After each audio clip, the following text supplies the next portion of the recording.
Good evening, Miss Howcroft. How are you tonight? I need blood, Doctor. Warm, rich, vibrant blood.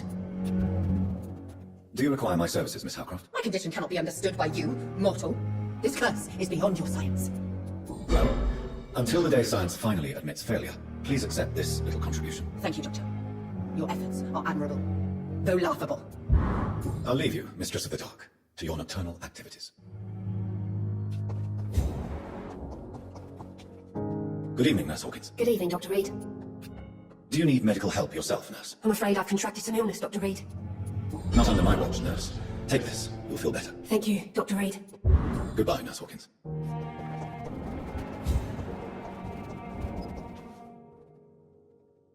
Good evening, Dr. Strickland. And good evening to you, Dr. Reed. Can I be of any help? Do you need my medical attention, dear colleague? I would have been confused if anyone other than you had asked that question, Dr. Reed. But your help is welcomed. There's no shame in helping each other. We're colleagues, after all. Many doctors I have known are too cynical to think that way. Goodbye, Dr. Strickland.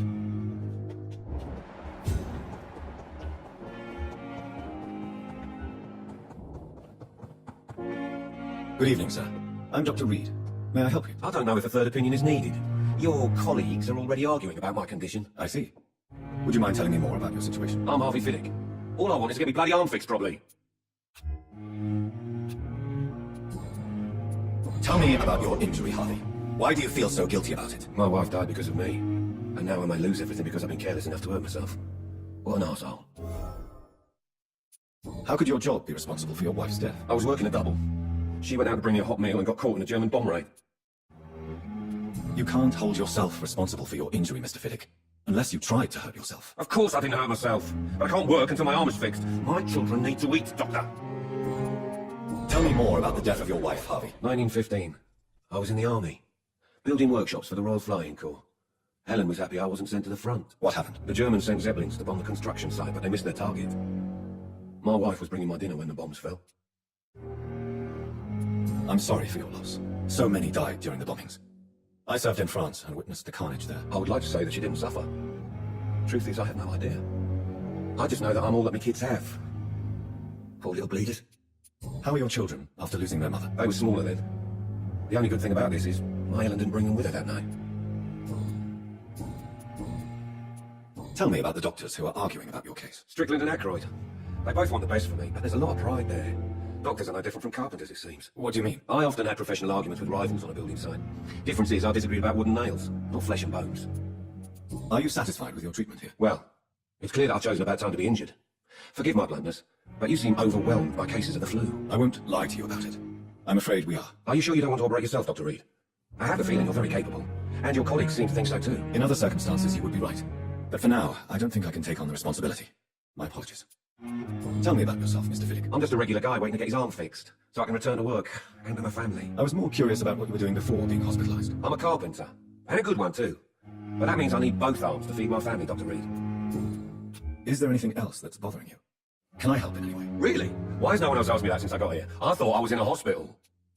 Unfortunately, you are not the only person who needs help, and complaining about it won't do you any good. Well, perhaps you're right, Dr. Reed. I'm sure if my missus was still alive, she wouldn't be happy with me going on like this. Goodbye for now, Mr. Fiddick. I'll see you later.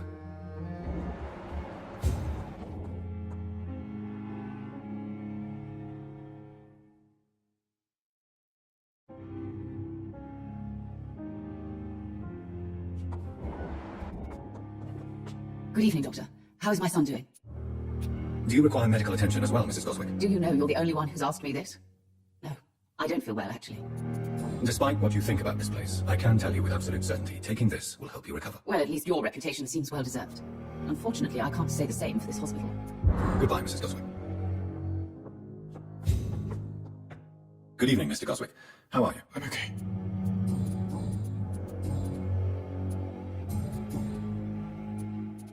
Do you need any help? I'm afraid I may, sir. I don't mean to be a burden. You are not a burden, sir. Healing you is my responsibility. And you have my gratitude for that.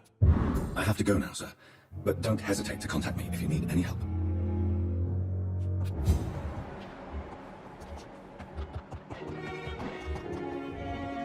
I'm quite busy right now, Dr. Reed. Do you need my assistance? Don't be ridiculous. I'm capable of dealing with this myself. I've just not taken the time to do so. Then you are lucky that I have taken the time to do so. Consider it a gesture of solidarity between professionals. I wish this hospital could have received as much attention from you, Dr. Reed. We do not see you in surgery very often. Thank you for your time. We'll talk later.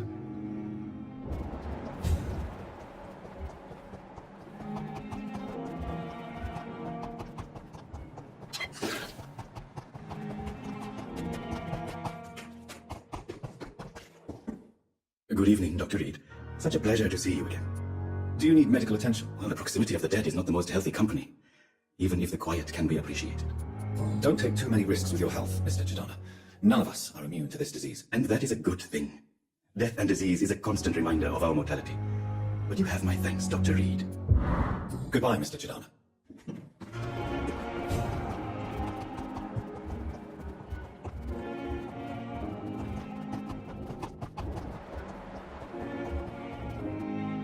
Good evening, Mr. Elwood. Evening, Dr. Reed. Soldier, do you need assistance? Not really.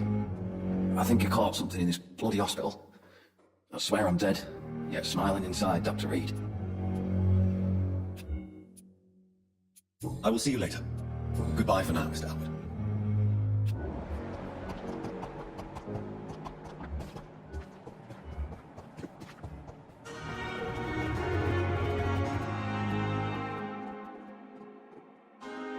Good evening, Milton. Good evening, Doctor. Still trying to save lives? Do you need any medical help, Milton? I'm afraid I do. Like everyone in this hospital.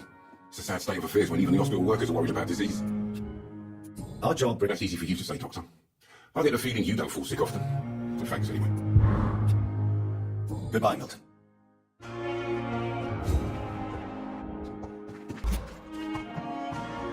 Good evening, Dr. Tibbets. Dr. Reed, any good news to share? Goodbye, Dr. Tibbets.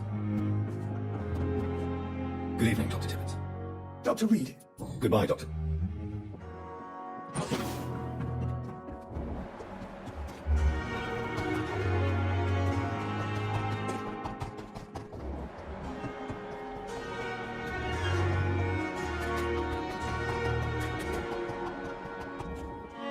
Hello again, Mr. Thatcher.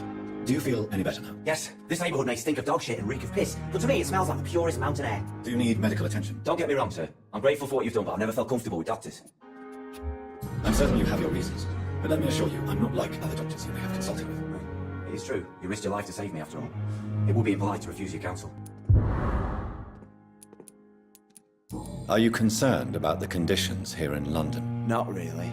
Sick people, men in arms, fighting every night. I already faced all this during the war. Goodbye, Mr. Thatcher. Try to take care of yourself.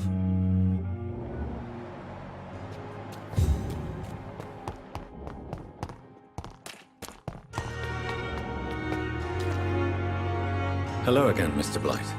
I'm happy to see Mr. Thatcher is safe, for now. I'm eternally grateful, Doctor.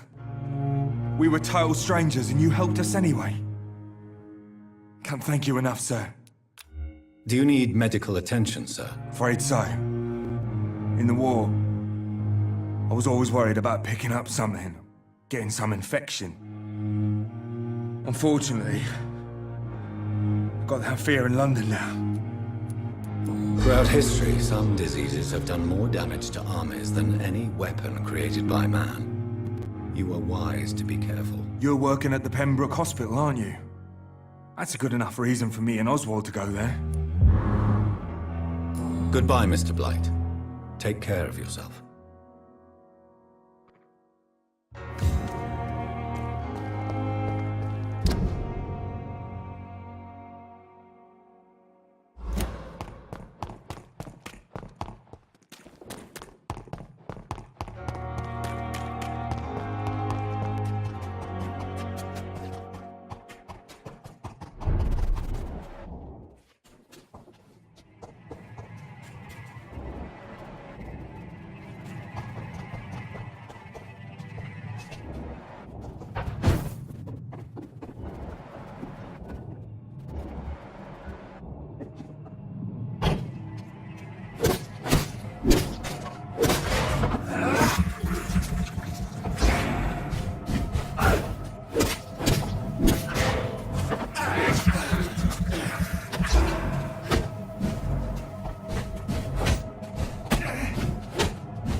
Doris Fletcher was about to become a disaster. I'm getting close to having all the evidence.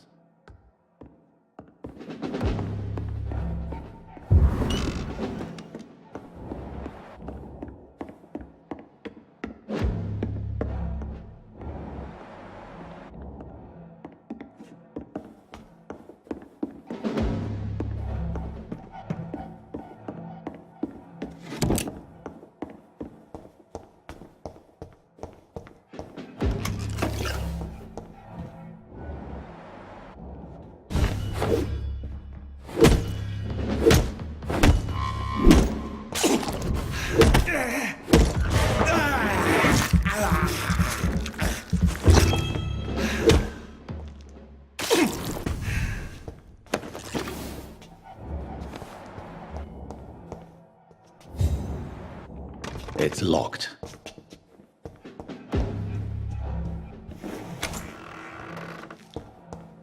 It's locked.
Blood of a pure heart, garlic, blood of a king.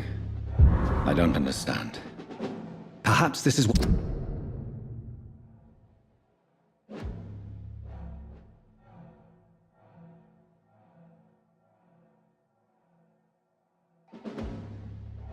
what McCullum drank. I had better keep that in mind.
Edgar. Edgar, can you hear me? Jonathan, is it really you? Easy. Easy. Save your strength. I'm getting you out of here.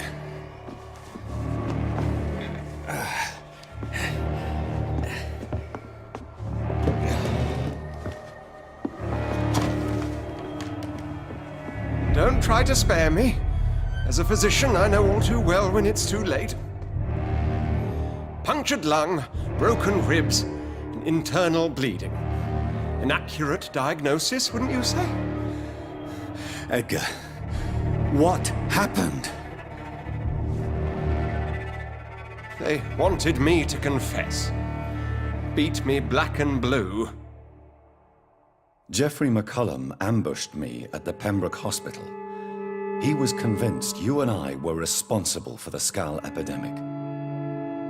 I never imagined that self-righteous fanatic would dare to attack us in the open. What became of him? To prove him wrong, I let him go. Really? Are you sure that was the wisest course of action? Time will tell. The most intriguing part of his accusation was that you and I were the pawns of some ancient vampire. William Marshall. Yes, they tortured me to make me confess the same nonsense.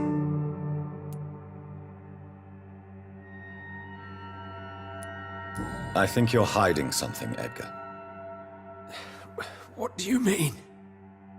William Marshall, for example. You speak of him as if you know him. How is that? Jonathan, I cannot say I'm ready for another round of questions. What can you tell me about William Marshall? Not much. History paints the story he was the greatest knight who ever lived.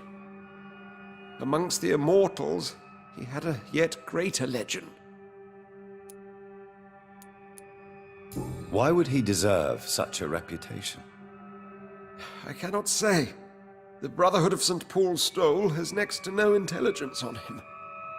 All I know is that he's supposed to be the oldest of all the British vampires. Why is the Guard of Priwen so obsessed with him? He was the only ancient vampire to escape the first great hunt launched by the Guard of Priwen in 1854. They believe he's an evil creature plotting his return. Why would the Guard of Priwen believe you and I created the vampire epidemic? Maybe due to our profession. Because I offered you shelter in my hospital. While investigating the epidemic, I read some of McCullum's findings. I think you have some explaining to do. I have nothing to hide, Jonathan. Nothing at all.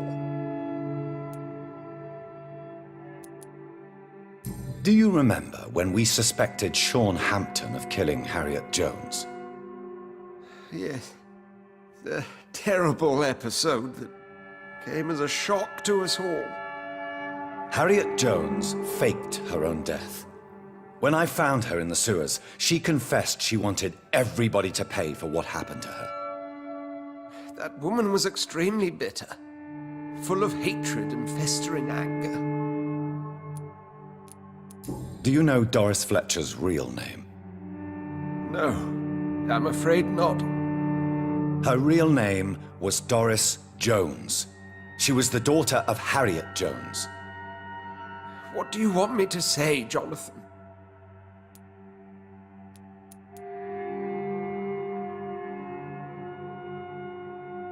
Doris Fletcher visited her mother at the Pembroke Hospital.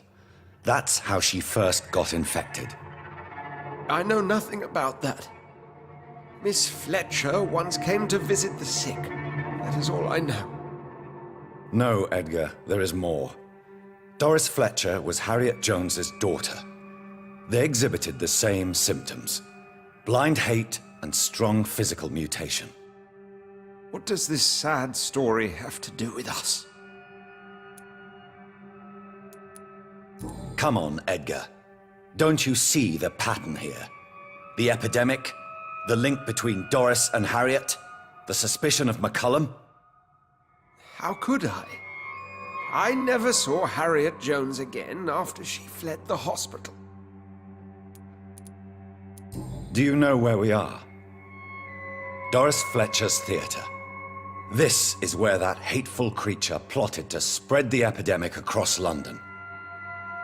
I only briefly met Miss Fletcher once when she visited the Pembroke Hospital.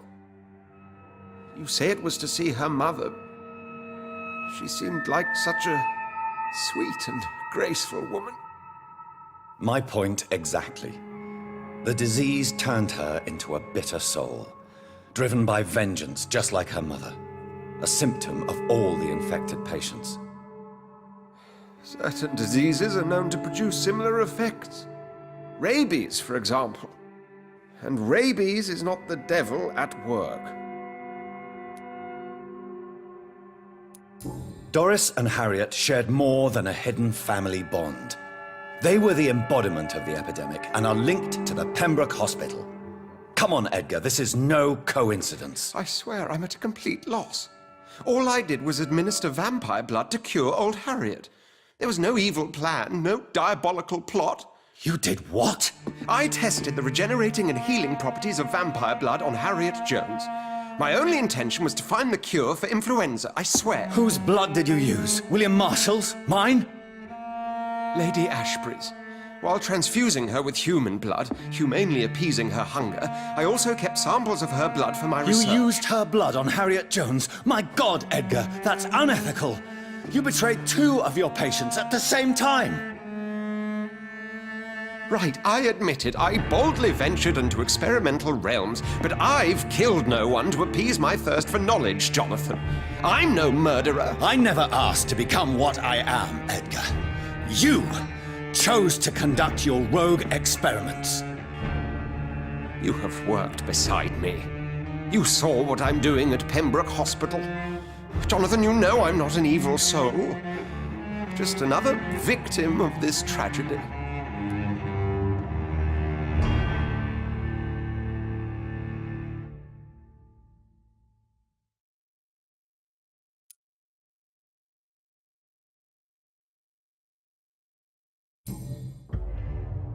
No, Edgar, you are not going to die.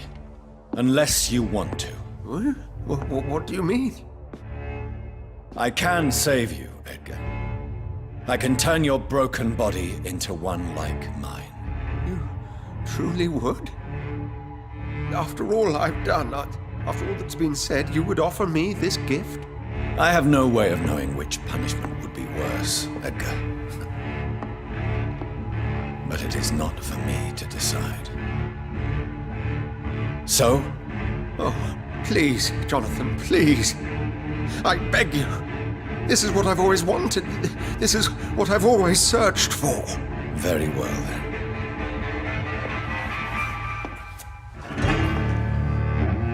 Prepare to die and be reborn. To face an eternity of guilt. I'm ready. Oh, indeed, I am ready.